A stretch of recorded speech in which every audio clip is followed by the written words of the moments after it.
की राजनीति में सियासी हलचल एक बार फिर से तेज हो गई है। अब सियासी चर्चा का केंद्र स्वामी प्रसाद मौर्य बन गए हैं।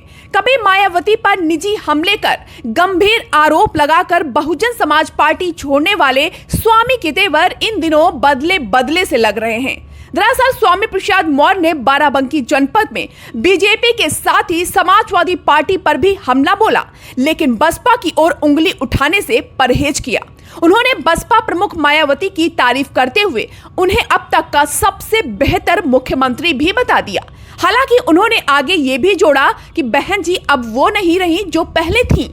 इस बयान से एक दिन पहले ही स्वामी प्रसाद ने बसपा के नेशनल कोऑर्डिनेटर आकाश आनंद को बधाई भी दी थी और कहा था कि वो राजनीति में अभी बहुत नए हैं, उन्हें पार्टी में और महत्व दिया जाना चाहिए।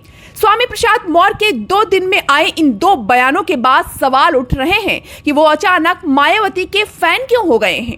यूपी की राजनीति में घाट घाट का पानी पी चुके स्वामी की बसपा पर नरमी, मायावती के सीएम कार्यालय की तारीफ करना, आकाश आनंद को बधाई देकर महत्व की वकालत करना, कहीं ये उनके सियासी सफर के फिर से अपनी पुरानी पार्टी की ओर मुड़ने का संकेत तो नहीं।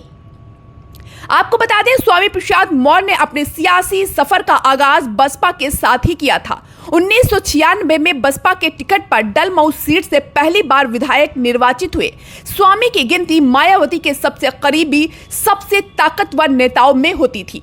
मायावती की अगुवाई वाली यूपी की बसपा सरकार के कार्यालय में भी स्वामी प्रसाद मौर्य का रुतबा था। वो सबसे ताकतवर मंत्रियों में गिने जाते थे। 2012 के यूपी चुनाव में बसपा की सत्ता से विदाई के बाद हालात बदले और स्वामी की सियासी नाव भी डवाडोल होने लगी। 2014 के लोकसभा चुनाव में बसपा शून्य पर सिमट गई और स्वामी नए सियासी ठौर की तलाश में जुट गए। स्वामी प्रसाद मौर्य ने अगस्त 2016 में मायावती पर पैसे लेकर टिकट बेचने जैसे गंभीर आरोप लगाकर पार्टी छोड़ दी और बीजेपी का दामन थाम लिया।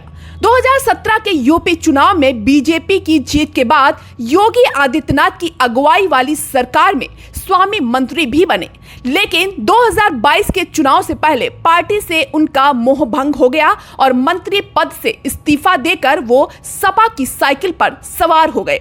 2022 के यूपी चुनाव में स्वामी प्रसाद मौर्य अपनी सीट भी नहीं जीत सके।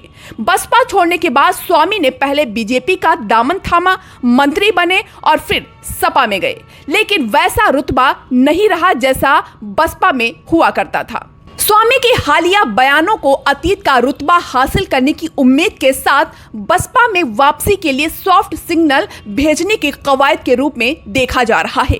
कहा तो ये भी जा रहा है कि अपना सियासी अस्तित्व बचाने के लिए स्वामी प्रसाद मौर्य अब बसपा में वापसी के पिच तैयार करने में जुट गए हैं।